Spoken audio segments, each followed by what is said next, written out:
It's the Michael Patrick Leahy Show, broadcasting live from downtown Nashville. Now, here's Michael Patrick Leahy. And welcome back to the Michael Patrick Leahy Show. We are delighted to welcome to our microphones all-star panelist, official guest host of the Michael Patrick Leahy Show, E.J. Haas. Welcome, E.J. Hello, hello. In our next hour, we'll be joined by Roger Slavin. Excellent. That'll be a lot of fun. You are a tech wizard. I don't know if I would describe myself as a wizard. I will. Tell us a little bit about your business first. We talk about that, but tell us about what your business is. Yeah, so I'm a bit of a tech news junkie.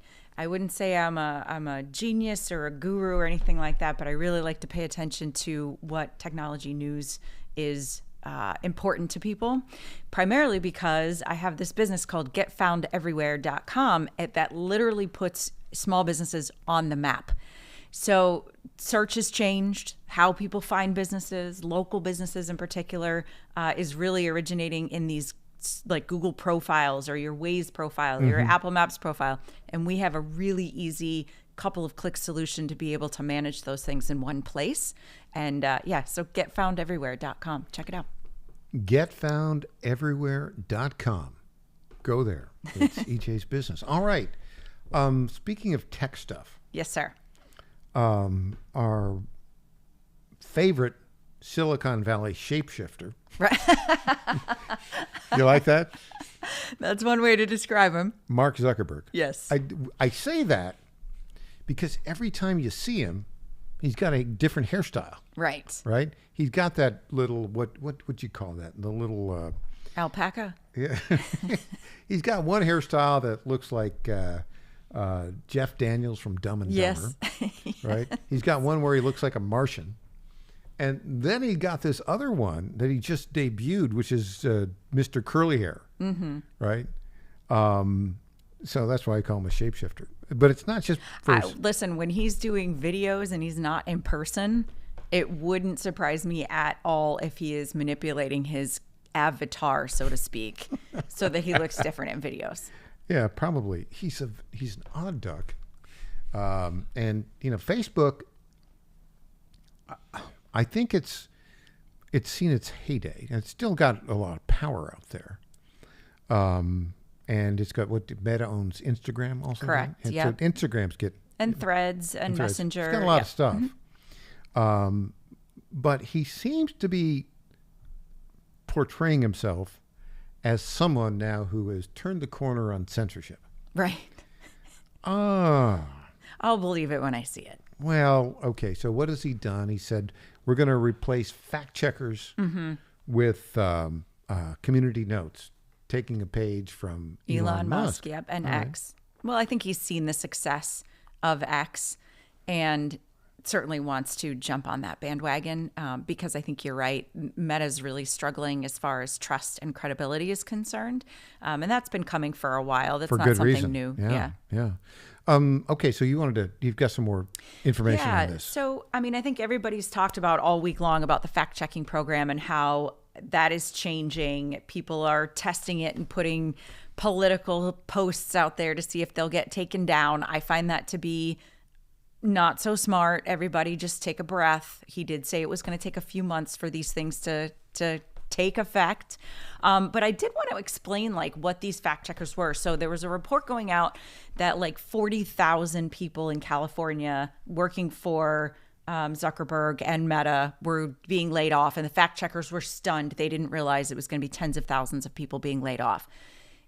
Let's take a step back from that. The way the fact-checking thing has been working is not necessarily people in Meta. There are some, and they're actually moving, they're called content moderators. Some of those content moderators are moving from California to Texas. Now, the reason that's interesting is because Meta just settled a lawsuit with Texas to the tune of $95 million. So that it was 1.4 billion. Okay, hold on. Forced to pay Texas $1.4 billion to settle a lawsuit in which Meta was accused of using personal biometric data without users' authorization. Okay, so let me just stop. They're all using personal biometric data without permission. That's right. That's what's happening. That's right. And that's not the first time that Meta, or at the time Facebook, has been in that kind of hot water and had to settle lawsuits and whatnot. So it's not just that these fact checkers, who are typically organizations. So, you had some content moderators probably flagging things, fixing the algorithms, that sort of thing, but not necessarily like reading everyone's post. So it was more about the people who were creating that censorship rule than it was about the people who were actually quote unquote fact checking. So you'd have organizations, usually kind of radical activist type organizations, who were cited as the reason that a post or a group was taken down, or even a business page or an organization page, things like that were taken down. And so obviously in the COVID era, we all know that that was a big deal. Lots of us got deplatformed. Lots of people were just demonetized within the platform, like being able to advertise and things like that.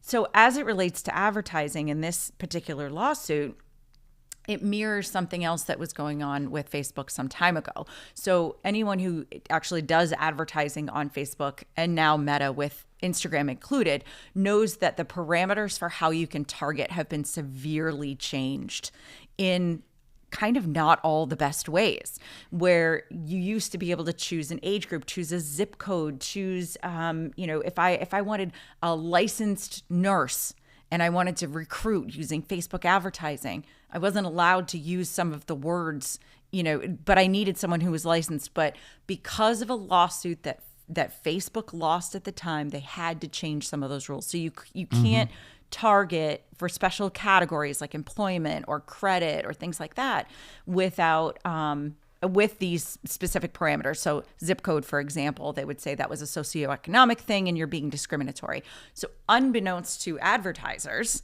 they were discriminating against people because of the Facebook algorithm. And let me just stop for a moment. You said a key word, unbeknownst to advertisers. So much of this has been unbeknownst to advertisers. And I've talked to some people that said, a lot of the way the claims of traffic and impressions that Facebook has given people, let me just be kind. A lot of people wonder if it's not overstated by quite a lot. Yeah. Quite a lot. Quite a lot. Yeah. As someone who does advertise for businesses on the Meta platform, I can tell you they are far more interested in giving the advertiser, the person paying the bill, really great engagement numbers. So lots of clicks, lots of impressions, that sort of thing, versus actually being able to target the audience that they would like to reach. So if I'm a business and I am trying to reach a specific age demographic because the product that I am selling is more suited to an age demographic. However, the older age demographics tend to click more.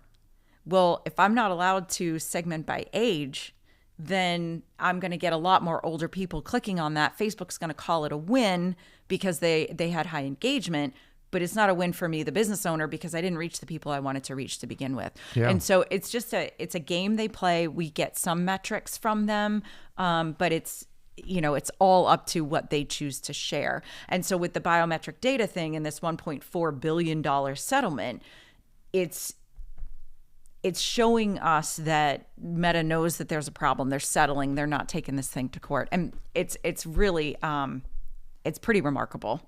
It is indeed. Yeah. Remarkable. So there's that. And then also kind of moving and shifting to that more Republican side of things. We talked about, within the last few weeks about Zuckerberg donating, to the inauguration of Donald Trump for sure. But also Joel Kaplan, Republican attorney. He was named as Meta's foreign policy chief. He'll be focused on eliminating censorship abroad. And then Nick Clegg, the former deputy prime minister of the UK, announced his resignation from Meta. I'm so sad. I'm not. He's a super liberal. I'm glad he's gone. All right. When we come back, we're going to move the clock along on technology issues to TikTok. Oh, sweet. Back after this.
Hey there, this is Lenny McGill, founder and CEO of The Glock Store. As a proud sponsor of this show, you may have heard Michael Patrick Leahy mention us a few times over the past 4 years. But today, it's me on the radio telling you how pleased we are to be associated with Michael Patrick Leahy and his dedication to the highest levels of professional journalism. Michael Patrick Leahy has been threatened with jail time in bringing the true facts about that Nashville Covenant shooting to his listening audience. Michael Patrick Leahy, you keep doing what you're doing, and we here at the Glock Store will keep sponsoring your show for the good of Nashville and the entire country. And I'm personally inviting all of your listeners to come visit and shoot at the Glock Store. It's where Michael Patrick Leahy learned to shoot a gun for the first time and where he bought his own personal Glock 19. I'm Lenny McGill, founder and CEO of the Glock Store here in Nashville, just minutes from the airports, worth the drive from anywhere, and a proud sponsor of Michael Patrick Leahy and the Tennessee Star Report. Welcome back to the Michael Patrick Leahy Show. Now, here's Michael Patrick Leahy. Welcome back. As we speak, by the way, EJ Haast in studio. Hello, hello. All-star panelist, official guest host. Native of Cape Cod, Massachusetts. That's right. Born and raised. Refugee from Minnesota, Stan. Political escapee, yes, sir. We granted you refugee status. You're in state income tax-free Tennessee, by the way. Did you see this? I got it since you lived in Minnesota area for a while. You lived in a suburb of Minneapolis? I did, okay. Yeah, south of the Twin Cities. Okay, so you see this little back and forth. The premier of Ontario. Yes. Doug Ford. He was on Jesse Waters, a little tongue-in-cheek, earlier this week, and so Trump had said we'll make Canada the 51st state, tongue-in-cheek, but it had the effect of getting Justin Trudeau to resign. It which sure is did. Very effective. But Doug Ford has said, no, we want to buy Alaska and Minnesota, to which Jesse Waters said, you're not getting Alaska. You're not getting most of Minnesota, but we'll let you have Minneapolis. Yeah, absolutely. Funny. not my favorite place in the world, for sure. Did you see what Elon Musk responded to Trudeau? Trudeau was like, America will never be the 51st state. That's what he says on Canada on X. will never be or Canada, excuse me, yes. Canada will never be the 51st state. And Elon Musk replied, girl, you're not even the governor anymore. And now that's funny. that was funny. Yeah. You know, you see this Elon Musk, fascinating guy. He's like I don't think he sleeps. Well, see, this is kind of what I was trying to say.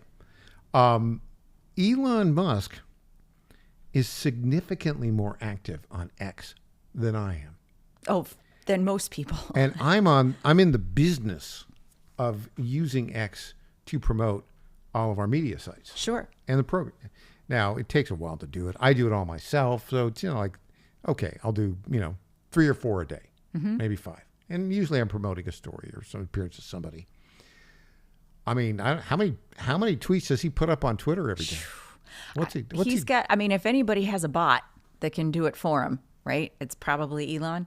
I'm sure he has a staff that puts quite a lot of things out there, but so much of it is in his voice. It's in his voice. It's got to be him most sort of the time, yeah. And I mean this in the nicest possible way.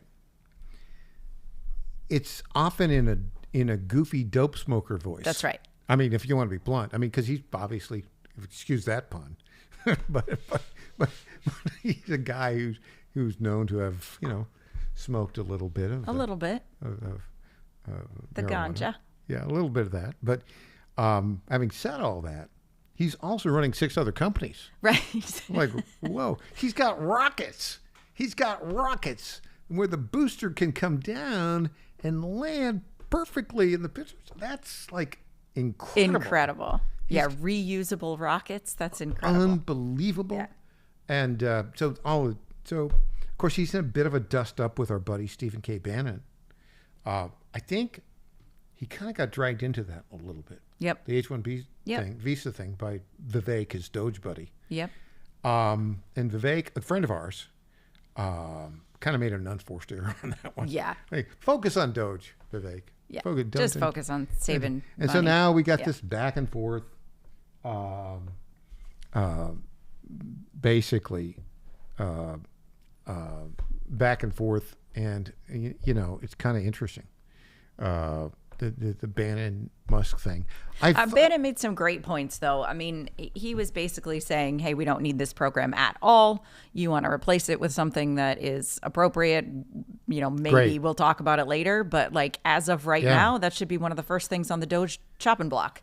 I don't disagree. But the other, I have thought, but I don't know Elon Musk at all. So I wouldn't be. If you're listening, Elon, we would love to meet you, and you're welcome on the show anytime. Anytime. But I thought it would be kind of fun. And we may have a way to do that because one of our frequent guests is also friendly with both Elon and Stephen K. Bannon. I won't name that guest because I won't speak for him. But I think it would be kind of fun to get Elon Musk and Stephen K. Bannon right here in our studio and just let them go at it. Wow. Wouldn't that be fun? Could you imagine? That would be remarkable. I think it would be a lot of fun. And I think they both, I know Bannon for many years. He's a very good guy. Elon Musk, I think, at his core is a good guy. They have fundamental disagreements about some things. But, boy, talk about those. Can you imagine the intellectual firepower and the ego in the room? Well, the ego. And that is one downfall, though, of Elon Musk is his ego. He really, you cannot disagree with him. And I do think part of that, too, is related to his condition. He does have, is it Asperger's or... He's an unusual fellow. Yeah. He's a highly focused guy. Now, part of it is the way you run a company, right? That's right. There is no way that you can create a company like Tesla, that you can create a company like SpaceX without basically telling everybody this is what I want done. And then holding them accountable. And either do it or hit the road. That's now, right. It's brutal. It is brutal. And it is, but he does create beyond fabulous products. Also, just to let you know, he's a big fan of the state of Tennessee, which we welcome because he has built the biggest AI data center in the world, I think, in the Memphis area. Yep. Come on, look. Come on, there's more to be done here in Tennessee. That's Ron. right. I think it's all give us great. some more jobs. Like, Yeah, those are the expand kind of- eastward a little bit. The other thing, too, is, we won't get to TikTok in this segment, but we'll get it to the next. But I want to say what I love about what Donald Trump is doing is he is sending out the message to the world. America's back. We are indeed large and in charge. We are indeed the defender of Western civilization. And, oh, by the way, what a great place, the best place in the world to invest is the United States of America. Specifically in technology. Yes. He's telling the whole world, this is where it's at. We're going to have the best technology. You can stop looking at China, Korea, look at the United States for the best technology in the world. And his buddy, I forget the guy's name. His first name is Hussein, but the Emirati billionaire announced the other day he's going to invest $20 billion in AI data centers in basically the good parts of the United States. Right. In this quote unquote flyover country, right? Yeah. So this is all great. Now, if you are, and money goes to where money can be made. They're not stupid. They have that money because they're smart. Right. But Trump is making the case very effectively, if you think about it. All right. The United States of America under Donald Trump is by far the best place for any international money to invest because you can have the right atmosphere here. We're going to get rid of regulations. We're going to go. You want to build something? Build it here. Right. Yeah. I love that. Yeah, I love that too. And I think it makes a lot of sense for him to go on this PR tour and make that case even before he takes office. This is the most robust transition team I think certainly I've ever seen in my lifetime, but it's incredible what they've been able to accomplish, not just in the investments and the people he's putting together, but the control of the media narrative and making this really, really vocal statement about how great America is going to be. It's like a PR campaign. It's like, the build up to the Super Bowl. Yeah. Everybody's talking about it all over the world. It's incredible. I think it's great. But people who are intelligent and honest look at this and say, yeah, Trump's going to make it happen. Trump's going to get rid of all this stuff. And it's not Joe Biden. I mean, the Emirati there, whose name, you're right, I can't pronounce Hussein it. somebody. But he said, we've been waiting 4 years. The number 4 years to make an investment. So clearly the impetus for that is Donald Trump taking office. There's a level of trust there that investors haven't had before. And I think our adversaries coming up next, are the ones who are going to say, there's a little bit of crazy in the White House again. Maybe we won't do some things that Trump doesn't like. Absolutely. All right, as promised, when we come back, we're going to talk about TikTok and the TikTok scheduled January 19th to be shut down or sold to Americans. And the Supreme Court's weighing in. Literally as we speak today. We'll talk about that and more after the break.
My fellow Americans, I was this close, very close, to buying from the lumber yards. These are sick people. But I turned my head at the last second, and I saw a big, beautiful ad for D.T. McCall's. These are highly respected people. If I had not turned my head at the last second, I would have been ripped off at some lumber yard for $200 in hidden charges, and D.T. McCall & Sons are never going to do that. They'd never do that to you. These are great people. I've known them for a long time. They have great deals, and I just have to say, nobody knows deals like I do. D.T. McCall & Sons has locations in Lebanon, Carthage, Lafayette, Cookeville, and Franklin, and they have been family-owned in Middle Tennessee for over 100 years. These are tremendous people. D.T. McCall & Sons. Check out one of their stores today. Impersonator not endorsed by Donald Trump. Welcome back to the Michael Patrick Leahy Show. Now, here's Michael Patrick Leahy. Welcome back in studio, EJ Host. EJ, earlier this week, we had as a guest Jacob Hubert, Hubert, who is the president of Liberty Justice Center. Okay. A very accomplished attorney, who, as we speak, is sitting in at a table in the Supreme Court in Washington, D.C., where he's the second chair in this TikTok case. His group is arguing in front of the Supreme Court that the law that was passed by Congress, signed into effect by Joe Biden several months ago, which it basically states that TikTok, which is owned by the Chinese Communist Party ByteDance, yeah. Mostly, majority owned by them. I think there's an American investor, Jeff Yass, who owns like 17% of it. That TikTok needs to be sold to an American group by January 19th, which is the next Saturday. Mm-hmm. Yeah, a week from, yeah. Well, it's the day before the inauguration. Day before the inauguration. Thank you very much. It's Sunday, next Sunday. And they're saying that law is unconstitutional. Mm-hmm. Now, there are all sorts of people on all sorts of sides here. President Trump filed an amicus brief with the Supreme Court saying, you know what? There's one negotiator in the world who can handle this. And his name is me, Donald J. Trump. That's right. And what I'd like you to do is I'd like you, Supreme Court, to extend that law for several months to allow me pause it. Yeah, pause it so I can cut a deal. Let me cut a deal and have the Chinese sell it to any American group. That's what he's saying. Others, such as Virginia Attorney General Jason Myers, said no. Yeah, don't. It's got it. The law is constitutional. They had plenty of time to sell it. They haven't sold it. Shut them down. That's right. So 170 million Americans, according to TikTok, use TikTok. Now, I don't know about that. We've only got 330 million people, and half of them are using TikTok. Does that sound accurate to you? I don't know. Regardless, it's millions. It's a lot. It's a lot. It may not be people. 170 million. That's Maybe right. it's only 100 million. I don't know. It's a lot. The question about really where this is all coming from is like freedom of speech versus national security. TikTok as a platform, short videos, for those who aren't part of the 170 million that use it, it's very short videos. Usually it's user generated, not an advertiser. So that makes it appealing. Lots of quote unquote influencers use TikTok to help sell products, but they're more like people with lots of following versus companies promoting their product. So it's just a different feel. Feels a little bit more personal. The reason national security kind of steps into this conversation and really makes things muddy is because of the Chinese Communist Party influence over this particular platform. Being complete control over the platform, right? Basically, and ByteDance is a Chinese Communist Party controlled entity. Correct. But I do think this billionaire out of Philadelphia, who's a friend of Trump's, Yep. Jeff Yass owns what? Is it 17%? It's part of it. I don't know the percentage. He owns a small part of it, which they thought was going to thwart any kind of ownership issues, this kind of a law, things like that anyway, right? So this is where, though, it gets really, really muddy. There is a psychological component to these types of platforms. They all do it. And the left has claimed that Hillary Clinton was a victim, remember? And the right claims that Trump is a victim of this kind of thing. So we know that it happens. Content can manipulate thought. So if you put a lie, what's that quote? If you say a lie over and over enough, eventually it becomes truth. That's what people are concerned about as far as national security is concerned. So they can sow discord among us. They can make us think that drones are aliens, right? Things like that based on TikTok videos. It's a real thing. It's psychological. There's science behind it.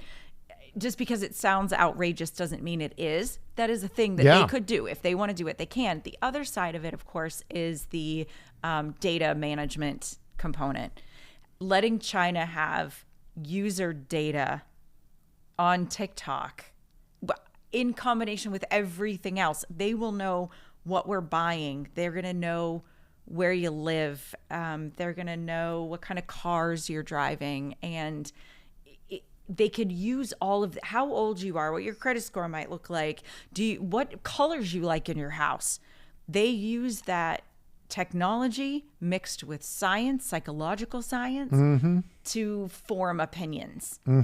That's where it gets dangerous. And so I understand where people are coming from, trying to protect the American people from that type of interference and influence.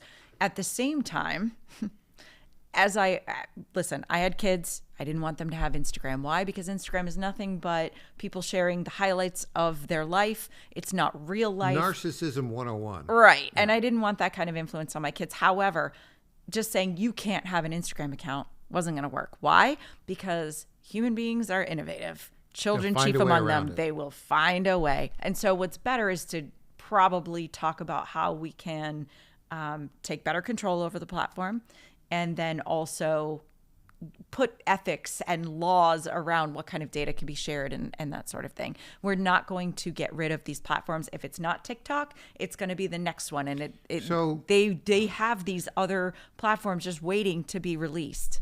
So I have evolved on this one. And I was all in favor of, shut it down if they don't sell it to America. And ultimately, I think that's still where I want to be.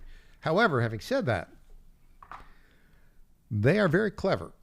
And they have created a very popular platform. That's right. And as it turns out, Donald Trump's campaign figured out how to use it. That's right. TikTok helped him get elected. As bizarre as that sounds, right? Because it's that human connection, not an ad. It doesn't feel like an ad, even when it really kind of is. And so we and it's where Facebook really failed. Facebook used to be the place you'd go to find what your friends were doing on vacation, sharing recipes, sharing family photos with people who are out of town. And now it's just kind of one big advertiser, and people go to groups to get away from that regular timeline feed of nothing but ads. Right. TikTok is ads without feeling like ads. And so it is brilliant, but it can be manipulative to the human brain. It will be manipulated. Yeah. And I think ultimately, now when I talked to Jacob Hubert, the president of the Liberty Justice Center, who is, as we said, second chairing as we speak in the Supreme Court in that lawsuit, and he basically says the law is unconstitutional. I don't think it's unconstitutional. I don't think so either. I think, they're claiming a First Amendment violation. I don't think so at all. Foreign entities don't really have that same right. So you got to remember that too. There is also something called CFIUS, CFIUS. What on earth is that? It was established, and I think it's part of the Department of Treasury. It's sort of an independent agency, the Center for International U.S. Investment, something like that. But any investment in a major industry by a foreign company, before that happens, has to be reviewed by that panel and approved. That's right. Now, it's been abused quite a bit, but I don't think the TikTok thing went through the CFIUS process. And it should have been, and it should have been flagged. this should have been stopped a long time ago, and it should have been under American ownership. What the Jacob Hubert and his clients, well, he's arguing on behalf of his clients that it's unconstitutional. They're saying, China can't sell it because it's all integrated with everything that China is doing, and it's not the same thing if you sell it. To which I respond, I didn't tell him on the air, but to which I respond to you, wah, wah, wah. You knew that was coming. I knew it was coming. You could see that in my mind as I was about to say it. Oh, there it is. Very good, Patrick. Exactly right. So, okay. So smart investors like Mr. Wonderful, Kevin O'Leary, yep. Who, by the way, knows how to take advantage of press and communications. Very good in several ways. I like him, by the way. I think he's pretty good. Canadian born. Canadian. Well, I think he's still a Canadian citizen. Is he dual citizenship? That Yeah. I'm not sure. I don't know if he's dual or not, but the deal is, he says, I want to work with Frank McCourt. Mm-hmm. And Frank McCourt, I think, is like owner or former owner of the LA Dodgers. So, another billionaire type guy. Wealthy people that have money to throw around. So a deal, look, the right solution here, I think, would be, and I have no idea what the Supreme Court's going to rule, but to overuse the term tick-tock, the clock is ticking, they're going to have to decide. January 19th, if the law is determined constitutional, which I think it is, it will be shut down unless the Supreme Court says, okay, Mr. President-elect, we'll give you, X amount of time to cut a deal. Now, will they be able to find some kind of legal justification for that? Probably, and I think the answer is national security grounds. Right. Right. That's what they'll claim. You think so? It'll have to be national security because, truth be told, there is nothing illegal. I mean, all the best legal scholars that I have watched on this, the law is the law, and the Supreme Court really isn't supposed to go against past law unless there's something like a national security, right? So it's going to be interesting. That could be a hook that they use. Yep. I don't know. I mean, right now, I don't think the decision, whatever it is, which they're going to have to make, I think, inaction is not an option for them because, something will happen by the 19th. Yeah. Right? Yeah. Now, of course, the caveat would be 19th is the day before Trump's inaugurated. Okay, so do they shut it down for a day and then does he then sign an executive order the following day to put it back up? Could be. If the Supreme Court is, there's all sorts of twists and there's turns. political implications to that too. I'm sure Trump doesn't want 170 million Americans mad at him for turning off TikTok. But fear not, Lemon 8 gains traction. It's another ByteDance company that's going to try and do the same thing. Lemon so if 8. TikTok is How taken clever. down, something else will take its We'll place. have more when we get back. She's E.J. Haast. I'm Michael Patrick Leahy.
Hey, I'm Governor Bill Lee, and I want to talk to you about an important education bill in Tennessee. Everyone knows that education has the power to change the trajectory of a child's life forever. And anyone who's raised a child knows that each one's different in their educational needs, and their learning styles, and their talents. The fact is, parents know their own children best. They know what's best for their education and their future. That's why I'm here to talk to you about Tennessee's Education Freedom Act. It empowers parents across our state to use their tax dollars to choose the school that allows their child to thrive, regardless of zip code or income, all while making significant investments in Tennessee's public education. If you want to learn how you can help make the Education Freedom Act a reality in Tennessee, go to educationfreedomact.com and write or call your state representatives. It's educationfreedomact.com. This ad is paid for by Job Creators Network. Welcome back to the Michael Patrick Leahy Show. Now, here's Michael Patrick Leahy. Welcome back, all-star panelist and official guest host of the Michael Patrick Leahy Show. EJ Host in studio. EJ, we've been talking about serious stuff. Yes. And I thought we might to try a little bit of a twist. Not so serious. You've got something for us here. I do. The 2025 Banished Words List press release has Banished come out. words. Banished Words. Lake Superior State University in Michigan, way up there where it's even colder than it is here in Nashville, Tennessee today. Apparently every year they put this out, and this is the first year I've ever seen it. And the press release starts, "A new year brings the promise of fresh beginnings, but it is also the perfect moment to reflect on the words and phrases that may have worn out their welcome." Worn out their welcome. I can't wait because there's I can think of some words. Right I use words on this list. This is an eye-opening experience for me. But essentially, I love where it started. So it's this quirky tradition. It started back in 1976 when former LSSU Public Relations Director Bill Rabe, doesn't matter, they came up with word enthusiasts and the list of words banished from the Queen's English for misuse, overuse, and general uselessness. General uselessness. Brilliant, right? So if overused, it's like a certain word that means X. And then you start using it for Y. And then you use it to mean Z. Then it means nothing. That's basically what they're trying to do here, right? Right. Yep, that's exactly right. So are you ready for the list? I am ready. Top of the list. Top of the list. Cringe. Cringe-worthy. Yes. Cringe is cringe-worthy. Cringe, it's just cringe, but I think if you're using cringe-worthy, it's the same. It's a variant thereof. Apparently, it's overstayed its welcome, according to Lake Superior State University. Overuse has dulled its impact, and ironically, using it now causes the very reaction it describes. Now, see, how do they go about picking this list? Do they get the English department together, and do they start... How long does it take them to develop this? What are the criteria? So it's over the course of the year. And though it's put out by Lake Superior State University, it actually includes entries from Canada, Australia, Denmark, Germany, India, South Africa, and the United States. So everybody gets to play in this game. Everybody gets to play in that game. What are the words in the Queen's English that have been overused? The Queen's English. That is the tradition, yes. Yep. So there you go. Hearing someone say, "Someone is so cringe," makes me cringe. I use the word cringe. I'm not using the Queen's English correctly. I guess it's the King's English now, right? Right. It used to be the Queen's English. But Yeah. okay. Do we have to do that? Is that a thing? I don't want to do it. I'm not up to date on those things. I like the phrase "the Queen's English." Here's another one You for got you. another one? Game changer. Oh, now Yep. that's a game changer. That's a Wah, game wah. changer. Nothing is a game changer if everything is a game changer, Yeah. writes Patrick from Washington, D.C. in his submission for the overused words. Now, I'm guessing. Can I volunteer something? Of course. This probably made the list a long time ago. At the end of the day. Oh, probably at the end of the day. That has to be on the list somewhere. If you watch the cable news, you know, if they're about to say something stupid and they want to kind of wrap it up and kind of lend an air of authenticity to it, they'll say, at the end of the day. Politicians do that quite a Yeah. lot, and their spokespeople. The other one they do, if they don't want to answer the question, you know the word they start with? Look. Look, Look. which means don't look. Exactly right. Opposite day. Yep. Oh. Another one. If you know, you know. And of course, it's IYKYK if you're texting or whatever. If you know, has overstayed its welcome. That internet slang is now out. That's what they used to call a tautology. Tautology. Yes, a tautology, when you use the word itself in the definition of the word. Okay. Okay. And I'm a bit, so my family calls me the grammar Nazi. I am very Not strict. the soup Nazi. Not the soup Nazi. Everybody gets soup, but if you make a mistake speaking, not just in conversation. So are you But if it's an telling me- email or it's a conversation, it's important that you don't end a sentence with a preposition, for example. That drives me. That is something up with I will not permit. That is something up with which we should not. There you go. That's a better, Is that how that's a it better goes? way to do Yeah. it. Yeah. Yeah. So are you telling me then you are a secret fan of Strunk and White's Elements of Style? Yes, I don't know how secret it is, but I am all in on good grammar. It's just a thing I have. Freshman year at Harvard, they stuck that in your face, Strunk and White's Element of Style, and they say, use this when you write. And it's in, no, it's like, it's gold. Gotta use it. What other words do we have? Okay, so we have a couple. I don't know what this is. I've never heard about it before, so I'm assuming it was a foreign entry. Skibbity?